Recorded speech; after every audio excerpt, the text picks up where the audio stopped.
Durante la Edad Media y los primeros años de la Edad Moderna, los pueblos ribereños del Atlántico Norte comprenden que el pescado es un alimento de extraordinaria importancia en invierno y en tiempos de ayuno para la creciente población de Europa. Además, establecieron nuevos caladeros para la caza de la ballena, ampliaron el territorio para el comercio de pieles y, en una palabra, conquistaron para ello un nuevo espacio marítimo en el cual los países interesados competían entre sí. Junto a los vikingos de Noruega, los ingleses, holandeses, daneses, alemanes, rusos, suecos y también los vascos. Asimismo, se va a producir un hecho importante, como recuerda el historiador alemán Hermann Kellenberg. Se va a establecer una relación entre hombres y tierras.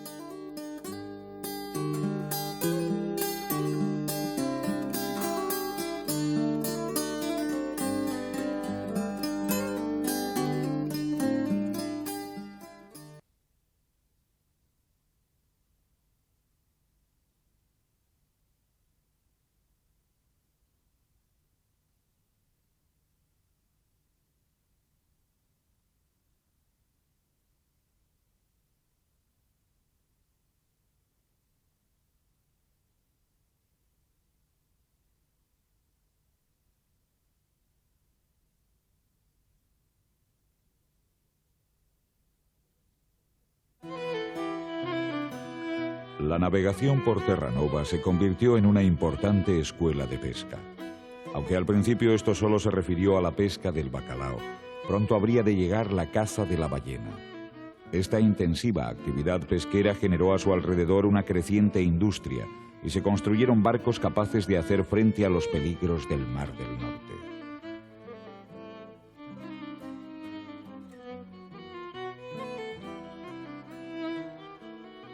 Por lo general se trataba de tripulaciones experimentadas en la pesca por Terranova y con las cuales los ingleses realizaban sus viajes por el Mar del Norte europeo y las aguas de Groenlandia y Canadá. Se trataba de mano de obra proveniente de los caladeros de ballenas vizcaínos, que ingleses y holandeses entrenaban para la caza de la ballena en el Mar del Norte.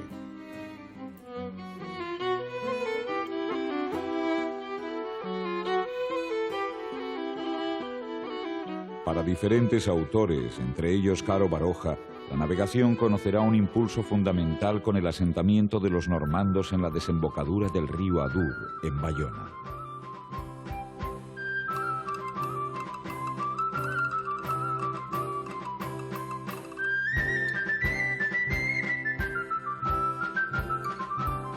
La importancia de esta ciudad en el desenvolvimiento económico del país de los vascos es indudable, tanto en sus relaciones con Navarra e Inglaterra y su rivalidad con los puertos del Cantábrico peninsular, que poco a poco van adquiriendo personalidad.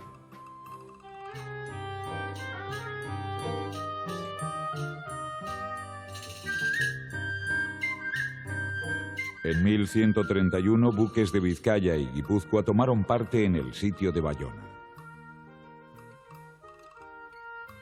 Un siglo más tarde, en 1248, se destacaron durante la conquista de Sevilla a los árabes en la destrucción del puente de Triana, participando en una gran batalla naval en la desembocadura del Guadalquivir. Felipe el Hermoso de Francia recibirá ayuda de los vascos en tiempos de la ocupación de La Rochelle. La ayuda debió ser importante porque se concedió a Pasajes de San Juan el derecho a llevar la flor de lis en su escudo. En 1350 se multiplican los enfrentamientos entre vascos e ingleses. Vencerían estos últimos, pero la derrota no fue total. En 1474, Eduardo IV de Inglaterra concede amplia licencia entre su reino y el señorío de Vizcaya. En esa época también era importante el intercambio comercial y marítimo con los puertos de Nantes y de Flandes, singularmente la Esclusa y Brujas, que absorbían el comercio mayor. Confirma esta estimación el privilegio otorgado por Brujas a los cónsules de Bilbao el 1 de septiembre de 1493, en cuyo documento, después de revalidar todos los beneficios de que ya gozaban, les autorizaba, sin más permiso, a la carga, descarga y transporte de mercancías a Holanda, Bramante y Zelanda, que los pasajeros y tripulantes no pudieran ser detenidos ni embargados, salvo en determinadas circunstancias, que se tuviera a los vizcaínos por francos y libres, que no pagasen corretajes por los navíos que comprasen o vendieran y que se les cediera, como así hicieron, unas casas sobre las que poco después se construyó la Casa de Vizcaya.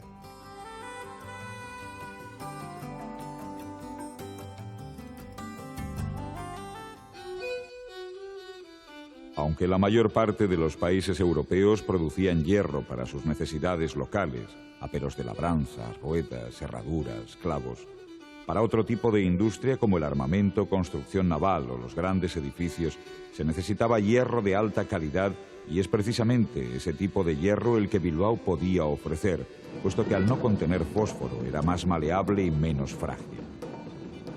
Basta recordar que los ingleses llamaban Bilbo a las finas espadas de gran temple y también a las barras con grilletes usadas en los barcos para sujetar los tobillos a los prisioneros. Inglaterra era ya desde antiguo la gran importadora del hierro vizcaíno. De ahí que en los informes sobre el comercio inglés de finales del siglo XV, que se titulaban The Commodities of England, se diga que Vizcaya es el país de todo el mundo que más hierro tiene para exportar. Solamente de los años 1490 a 1492, Inglaterra importa algo menos de 4.500 toneladas, de las cuales unas 3.000 son de hierro vasco. En el conjunto de la década 1490 a 1500, el 85% del total de las importaciones de hierro en Inglaterra es de origen vasco. El desembarcado de Londres lo transportaban navíos vizcaínos, especialmente de Lekeitio. En Bristol, por el contrario, desembarcaban navíos guipuzcoanos, y en Southampton, tanto unos como otros.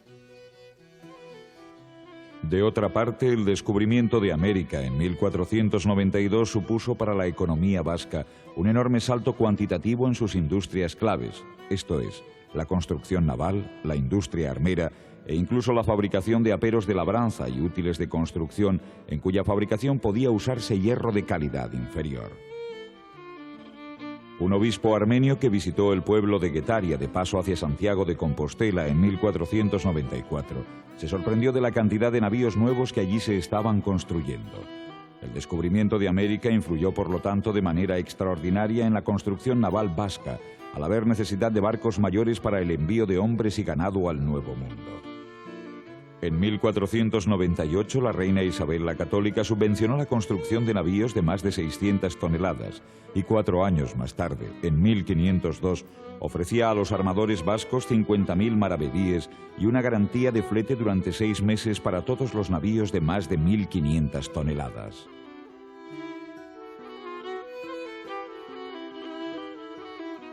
Si los vascos pudieron aceptar el reto que supone triplicar en 4 años la capacidad de tonelaje de sus barcos, indica bien claro la existencia no solo de una compleja tecnología naval, sino también la de una sofisticada sociedad en sus aspectos económicos, administrativos, laborales y de relaciones humanas en general.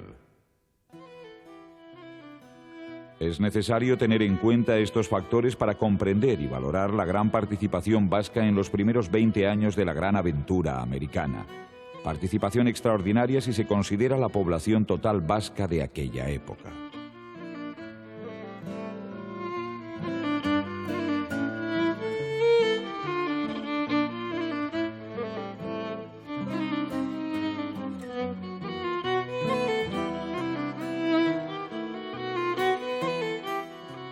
Toda empresa lucrativa necesita un centro financiero.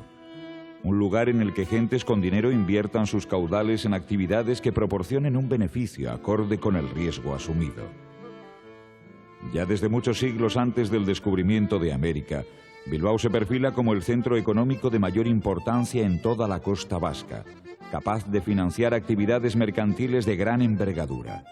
Bilbao no está en una confluencia de caminos, ni tampoco en la desembocadura de un gran río como Lisboa, Oporto o Burdeos, a la cual llegan mercancías del interior que luego pueden ser exportadas por mar a otros puertos.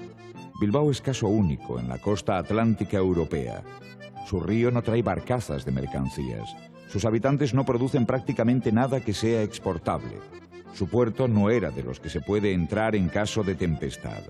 Por tierra, le rodean altas montañas y los centros de comercio peninsular se hallan muy alejados. ¿Cuál ha sido, entonces, la clave que ha permitido su desarrollo hasta lo que es hoy? La respuesta parece muy sencilla: sus gentes.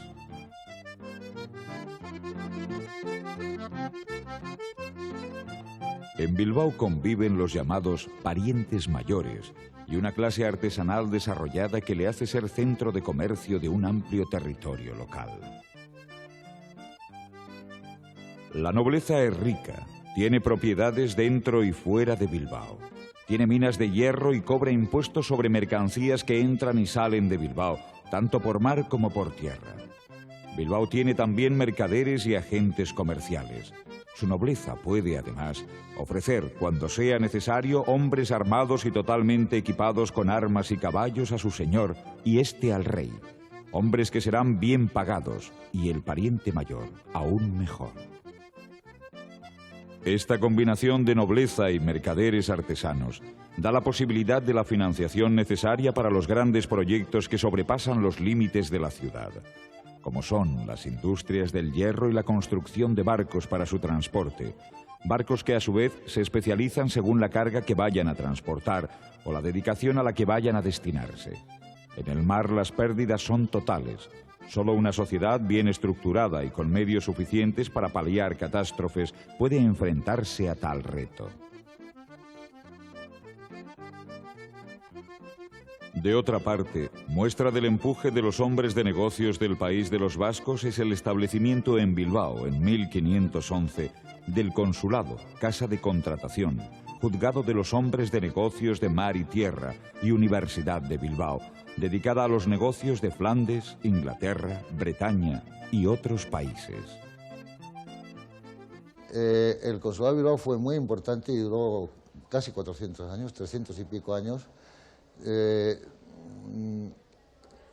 Creó el Código de Comercio, que es un código de comercio que estuvo vigente en los países latinoamericanos hasta el siglo pasado, hasta el finales del año de 1800. Y esto es un poco el precursor de lo que es hoy en día la Cámara de Comercio de Bilbao.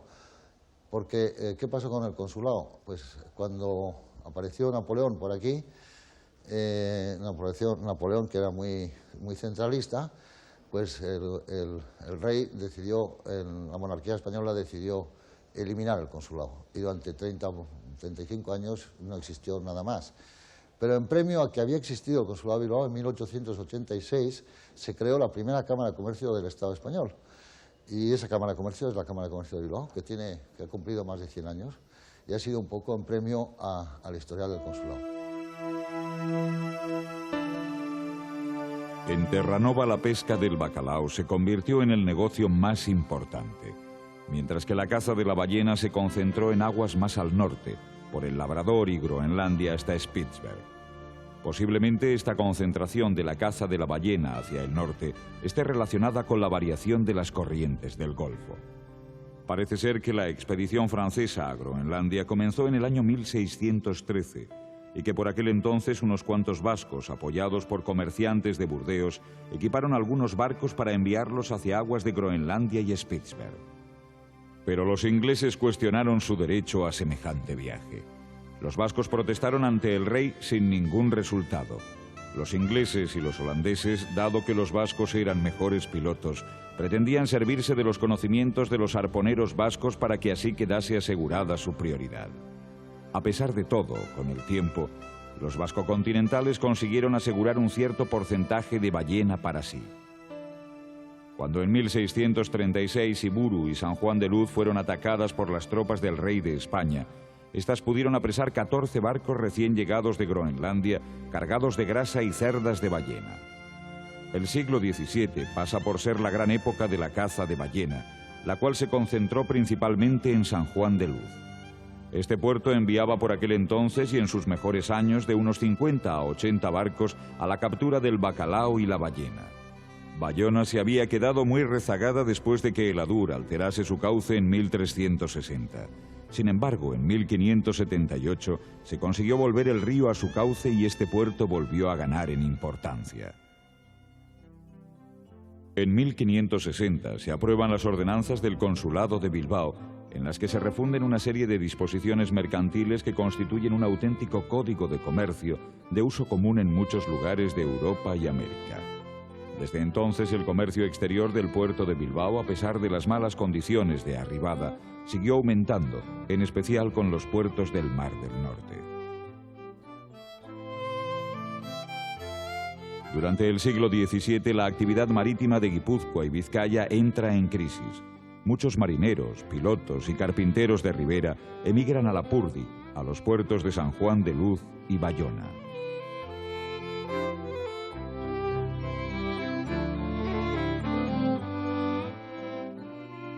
El siglo XVIII no comenzaba mejor para los vascos. La interpretación inglesa del Tratado de Utrecht les alejará de sus caladeros tradicionales en el Gran Norte. Es cierto que muchos marinos preferirán dedicarse a la marina mercante o al corso, como el famoso Peugeot Montevier de Hendaya, antes que buscar nuevos caladeros.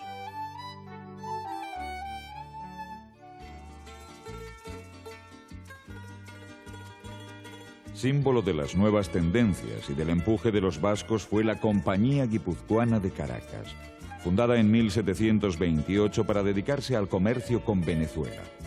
Durante décadas se dedicaron al comercio del cacao y del añil desde los puertos de la tierra firme y transportaban allá hierros y armas de las ferrerías vascas.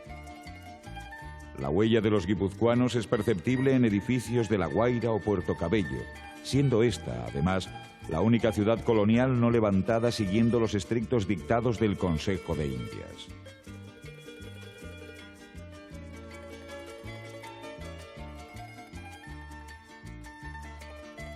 Puerto Cabello es una fundación vasca creada en torno a la Compañía Guipuzcoana. Se crea como una compañía anónima, en la que suscriben acciones gente de Donostiarra, gente guipuzcoana, gente de por allá, y se constituye la empresa y el rey les da el monopolio del comercio en todo lo que después se llamó Venezuela. Ese monopolio que quería decir que eran los únicos que podían comprar y vender, así de sencillo, ¿verdad? Y básicamente se refería a los productos que tenía el país, que eran el cacao, el añil, qué sé yo, mulas, maderas preciosas, etcétera, etcétera. Entonces eran los únicos que podían hacerlo, pero había una contraprestación contractual. Se vieron obligados a construir ciertas cosas a expensas de la propia compañía, como eran un castillo, que ya lo van a ver ustedes, un castillo muy bueno, castillo de protección de toda la zona, una factoría, que era donde estaba el factor de la guipuzcoana, una iglesia, un hospital, un almacén de pólvora y bueno, y las casas de la gente de la compañía. De esa forma, sin un acta de fundación, como era lo normal en la fundación de todas las ciudades en América, se crea lo que quedó para siempre como Puerto Cabello y es la única ciudad en toda América del Norte y del Sur fundada exclusivamente por vascos.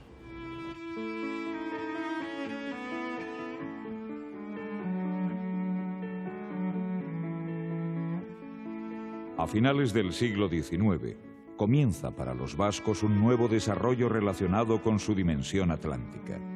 En Guipúzcoa y Lapurdi este tiene que ver sobre todo con la actividad pesquera.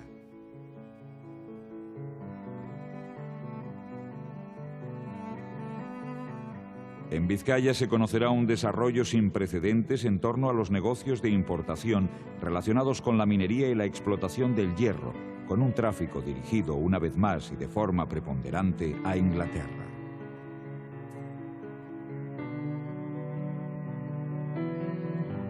El contacto entre vascos e ingleses iba más allá de una mera relación económica. Ramón de la Sota y Llano, uno de los grandes empresarios vascos, formó a los suyos siguiendo la tradición británica. Asimismo, el rey le concedió el tratamiento de Sir por la ayuda prestada por sus barcos a Inglaterra durante la Gran Guerra. Mi abuelo, indudablemente, pues, como era un naviero empedernido, pues tenía mucha relación con Inglaterra. Pasaba normalmente todos los meses de junio enteros, los pasaba en Londres. Tenía una oficina en Londres y solía ir a la mañana y a la tarde pues se dedicaba al ocio en Londres, y era normalmente todos los meses de junio.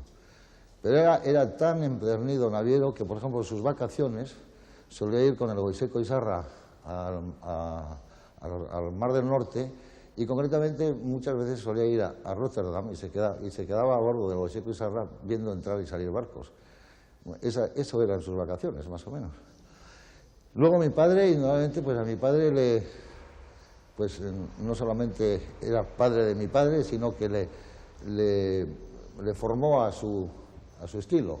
Le mandó a King's College, bueno, primero estudió en el Instituto de Bilbao y luego le mandó a King's College en la Universidad de Londres, donde estudió ingeniería y temas relacionados con lo que es lo naval. Mi hermano también, a mi hermano le mandaron a Cambridge, en esa tradición familiar muy pro-británica, o sobre todo pro-inglesa. Estudió en Cambridge.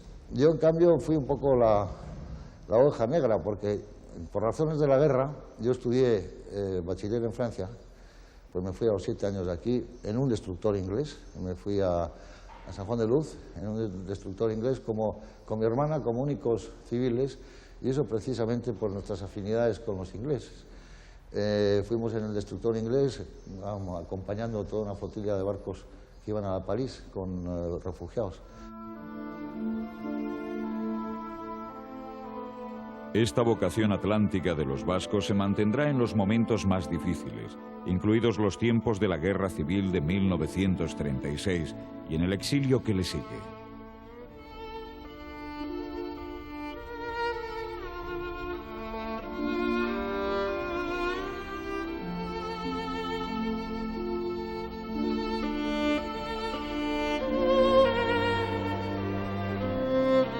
El gobierno vasco creó, junto a delegaciones de contenido político o asistencial, otras de carácter comercial que consiguieron ciertos resultados en la gestión de empresas y sobre todo de la flota que, debido al bloqueo de Bilbao, estaba parada en puertos europeos.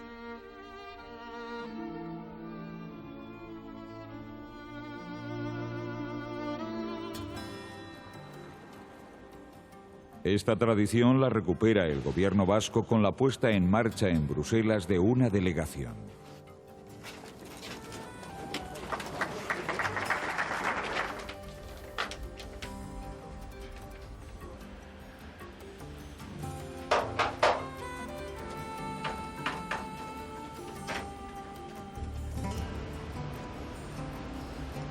Pretende cumplir ese papel de interlocutor ante las instituciones comunitarias y también pretende dar servicio a todos los vascos que se acerquen por Bruselas, que necesiten ayuda para llevar adelante iniciativas de carácter comunitario y también para tener una presencia en Bruselas que ya es algo más que una capital burócrata, que una capital comunitaria, que la capital comunitaria se está convirtiendo en el gran centro en el que tienen sus sedes las mayores empresas del mundo, las mayores multinacionales del mundo, y es muy interesante estar allá.